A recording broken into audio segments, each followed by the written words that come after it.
पूर्व उपराष्ट्रपती धनखड कुठे आहेत? राज्यसभेत मोठ्यानं बोलणारे आता एकही शब्द का बोलू शकत नाहीत? राहुल गांधींचा सवाल।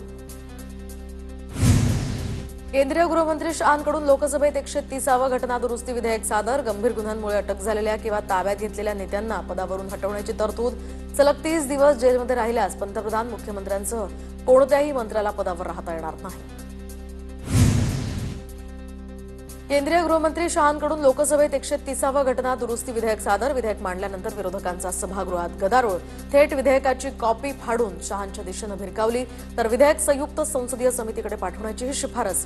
अभ्यासासाठी 21 जणांची समिती स्थापन करणार। संशोधन बिलावरून अमित शहांचा काँग्रेसवर ट्विट करून निशाणा। मोदी स्वतःला कायद्याच्या कक्षेत आणण्यासाठी संशोधन बिल आणतात। सत्तेच्या मोहापायी काँग्रेसचा संशोधन बिलाला विरोध, शहांचं ट्विट। तर ज्यांच्यासाठी चक्की पिसिंग म्हटलं त्यांनाच उपमुख्यमंत्री केलं, अजित पवारांचा उल्लेख करत धर्मेंद्र यादव यांनी शहांना घेरलं। 130व्या घटना दुरुस्ती विधेयकावरून लोकसभेत गदारोळ। ब्रँडचा बँड वाजवायचा आता जनता काम करत असते। दरम्यान ईव्हीएमवर आरोप करणारे आता बेस्ट पतपेढीच्या निकालावर काय बोलणार? उपमुख्यमंत्री एकनाथ शिंदेंचा ठाकरे बंधूंसह विरोधकांवर निशाणा। कामगारांच्या हक्कासाठी लढल्यामुळे यश मिळालं। शिवसेनेच्या समितीनं पतपेढीच्या ठेवींमध्ये गैरव्यवहार केलाय। ब्रँड लोक बनवत असतात आणि काम केली नाही तर तोच ब्रँड लोक धुळीला मिळवतात, शशांक राव यांचं राऊतांना प्रत्युत्तर। बेस्टच्या विजयानंतर शशांक राव पॅनलकडून आशिष शेलार यांची भेट, तर बेस्ट पतपेढीच्या निवडणुकीमध्ये शशांक राव यांच्या पॅनलचं वर्चस्व। पॅनलच्या सर्व विजयी उमेदवारांकडून मंत्री आशिष शेलार यांची भेट। मराठी माणसाला गृहीत धरू नका, नितेश राणेंचा ठाकरे बंधूंना बेस्ट निवडणुकीवरून सल्ला। हिंदू समाजाला आता ठाकरे ब्रँडशी काहीही देणं घेणं नाहीये, नितेश राणेंची टीका। पतपेढीची निवडणूक होती, तर्कवितर्क मांडण्याची गरज नाही, बेस्ट निवडणुकीतील पराभवावर संदीप देशपांडेंची प्रतिक्रिया। तर 2 शून्यांची बेरीज केली आणि त्यावर कितीही शून्य जोडले तरी उत्तर शून्यच येतं, भाजपच्या केशव उपाध्येंची जहरी टीका।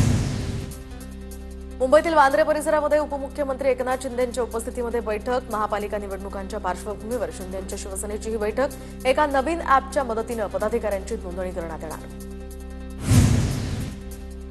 शिंदेंची शिवसेना ॲपद्वारे बोगस मतदारांवर नजर ठेवणार। एकनाथ शिंदेंच्या संकल्पनेतनं या ॲपची निर्मिती केली जाणार।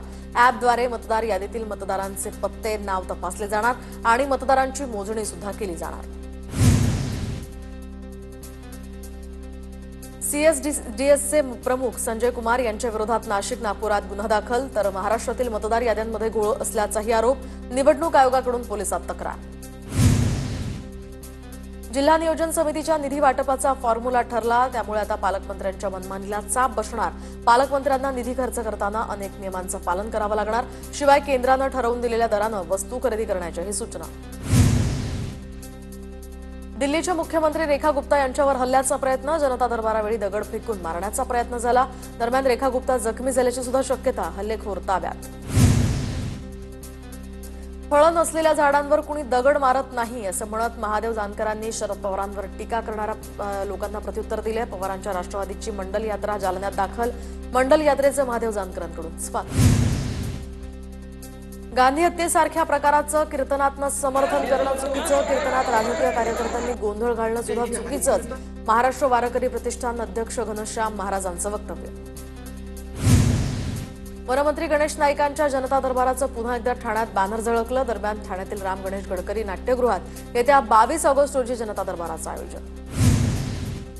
नंदुरबार जिल्ह्यामध्ये डॉक्टर विजयकुमार गावितांकडून सभेचा धडाका, आगामी निवडणुकीच्या पार्श्वभूमीवर गावितांकडून सभा। जिल्हा परिषदेची सत्ता पुन्हा ताब्यात घेण्यासाठी डॉक्टर गावित मैदानात। लाडकी बहीण योजनेचा लाभ घेणाऱ्या सरकारी महिला कर्मचाऱ्यांवर कारवाई होणार, योजनेचा लाभ घेणाऱ्या महिला कर्मचाऱ्यांवर शिस्तभंगाची कारवाई होणार। ग्रामविकास विभागाकडून स्थानिक प्रशासनाला कारवाईचे आदेश। अंजली दमानी यांनी धनंजय मुंडेंवर केलेल्या आरोपांवर आज सुनावणी, तर मुंडे मंत्री असताना कृषी खात्यात घोटाळा झाल्याचा दमानी यांचा आरोप। आज 11 वाजता मुंबई हायकोर्टात ऑनलाईन सुनावणी होणार। युवक काँग्रेसचे नवनिर्वाचित महाराष्ट्र प्रदेश अध्यक्ष शिवराज मोरे यांचा पदग्रहण सोहळ्याला प्रदेशाध्यक्ष हर्षवर्धन सपकाळ आणि माजी आमदार मोहन जोशींची उपस्थिती। जळगावच्या यावल तालुक्यातनं अजित पर्व युवा संवाद ग्राम संपर्क अभियानाला सुरुवात, तर एलईडी व्हॅनद्वारे शासकीय योजनांसंदर्भात जनजागृती। जिल्हाध्यक्ष उमेश नेमाडेंकडून राष्ट्रवादीचा झेंडा दाखवून अभियानाला सुरुवात। पुणे विद्यापीठ चौकातील दुमजली उड्डाणपुलाचं मुख्यमंत्री फडणवीसांच्या हस्ते लोकार्पण। उपमुख्यमंत्री अजित पवारांचीही इथे उपस्थिती। उड्डाणपुलाच्या उद्घाटन प्रसंगी अजित पवारांच्या हातात गाडीचं स्टेअरिंग। आमदार राजेश क्षीरसागर यांच्या वाहनावर पोलीस स्टिकर तर ठाकरेंच्या सेनेचे जिल्हा प्रमुख रविकिरण इंगवले यांचा आरोप। पोलिसांनी कारवाई करावी अन्यथा शिवसैनिक दिसेल तिथे ही गाडी अडवतील, इंगोलेंचा इशारा। महामार्गावरील खड्डे, वाहतूक कोंडीमध्ये टोल वसुली चुकीची। खड्डे असणाऱ्या मार्गांवर टोल देण्यासाठी जबरदस्ती नको। सुप्रीम कोर्टाकडून केरळ हायकोर्टाचा नियम कायम। NHAIनं केरळ हायकोर्टाच्या निर्णयाला आव्हान दिलं होतं। जळगावात कामगारांच्या भविष्य निर्वाह निधी रकमेच्या समस्येविरोधात मनसेचं आंदोलन। जात अधीक्षकांना आता मागण्यांचं मनसेनं निवेदन दिलंय। मागण्या न सोडवल्यास तीव्र आंदोलन करण्याचा सुद्धा मनसेचा इशारा। नांदेडमध्ये पैनगंगा नदीच्या पुरात जीव धोक्यात घालून शेतकऱ्यांचा प्रवास। नांदेडच्या गुरफळी आणि मार्लेगाव या परिसरातला हा प्रकार। गुराढोरांना चारापाणी करण्यासाठी शेतकऱ्यांकडून तराफ्याची मदत। रायगडमधील साळाव तळेखार या महामार्गाची दुरावस्था। दरम्यान ग्रामस्थ यामुळे आक्रमक। गणेशोत्सवात हा मार्ग पूर्णपणे ठप्प होण्याची भीती। महामार्गाची तात्काळ दुरुस्ती करण्याची नागरिकांची मागणी। नांदेडच्या रावणगावच्या जिल्हा परिषद शाळेतील सर्व कागदपत्र पुराच्या पाण्यानं भिजले। दरम्यान पुराच्या पाण्यामुळे डिजिटल लॅब भिजली। 10 टॅब, 2 LED टीव्हीच यामुळे नुकसान।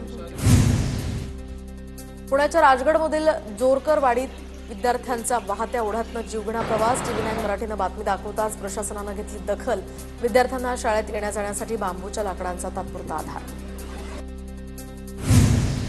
यवतमाळमध्ये रेल्वेच्या खड्ड्यात बुडून 4 मुलांचा मृत्यू। दारव्हा शहरातल्या रेल्वे स्टेशन परिसरातल्या उड्डाणपुलासाठी खोदलेल्या खड्ड्यात 4 मुलं बुडाली। कृषी मंत्री वाशिमचे पालकमंत्री दत्तात्रय भरणे आज वाशिम जिल्ह्याच्या दौऱ्यावर। दत्तात्रय भरणांनी केली वाशिममधील नुकसानग्रस्त शेतीची पाहणी। तात्काळ पंचनामे पूर्ण करा, दत्तात्रय भरण्याचे प्रशासनाला आदेश। जालना जिल्ह्यामध्ये अतिवृष्टीमुळे झालेल्या नुकसानीचे तात्काळ पंचनामे करा, पालकमंत्री पंकजा मुंडेंचे जिल्हाधिकाऱ्यांना आदेश। अतिवृष्टीमुळे खरीप हंगामातील कपाशी, सोयाबीनसह फळबागांचं मोठं नुकसान। बदनापूर आणि परतूर तालुक्यांना याचा फटका। तर अमरावतीच्या चांदूर बाजार, अचलपूर या तालुक्यांमध्ये पावसामुळे शेत पिकांचं मोठं नुकसान। बच्चू कडू यांच्याकडून नुकसानग्रस्त भागाची पाहणी। शेतकऱ्यांना नुकसान भरपाई देण्याचीही मागणी। नंदुरबार जिल्ह्यामध्ये महिनाभराच्या कालखंडानंतर मुसळधार पाऊस सुरू। पावसामुळे आता शेती पिकांना जीवनदान। जिल्ह्यात दमदार पाऊस नसल्यामुळे धरणातील पाणी पातळी चिंताजनक। जिल्ह्यामध्ये सध्या दमदार पावसाची प्रतीक्षा कायम। नंदुरबारमध्ये एप्रिल महिन्यात झालेल्या अवकाळी आणि अतिवृष्टीमुळे शेतकऱ्यांचं मोठं नुकसान। शेतकरी अद्यापही नुकसान भरपाईपासून वंचित। 1100 शेतकरी नुकसान भरपाईच्या प्रतीक्षेत। शासनानं विलंब न करता लवकरात लवकर मदत देण्याची शेतकऱ्यांची मागणी। रत्नागिरीतील मुसळधार पावसामुळे भात शेतीला मोठा फटका। काजळी नदी इशारा पातळीवरून वाहतीये। नारळाच्या बागेत सुद्धा 4 फूट पाणी साचलं। यवतमाळच्या घाटंजीमध्ये पुरामुळे शेतीचं नुकसान। आमदार राजू तोडसाम यांच्याकडून नुकसानीची पाहणी। अनेक गावांमध्ये पाणी शिरल्यामुळे जनजीवन विस्कळीत। वर्ध्याच्या आष्टी तालुक्यातल्या देलवाडी, जोलवाडी या शिवाराला पावसानं अक्षरशः झोडपलं। जोरदार पावसाचा संत्रा उत्पादक शेतकऱ्यांना मोठा फटका। संत्रा बागेच्या नुकसानीनं शेतकरी हवालदिल।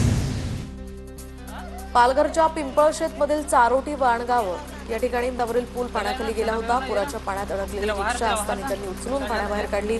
3.5 ते 4 फूट साचलेल्या पाण्यातनं ही रिक्षा बाहेर काढण्यात आली।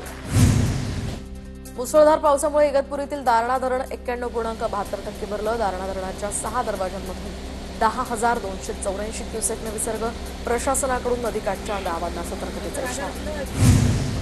अहिल्यानगर जिल्ह्यातील भंडारदरा धरण सुद्धा 98% भरलंय। धरणातनं सध्या 12,000 क्युसेकनं प्रवरा नदी पात्रात विसर्ग सुरू।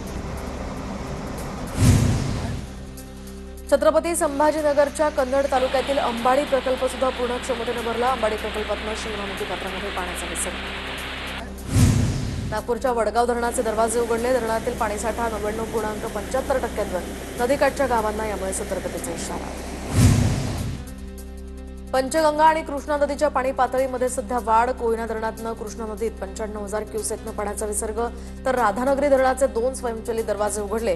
पंचगंगा नदीची पाणी पातळी सध्या 40 फुटांवर।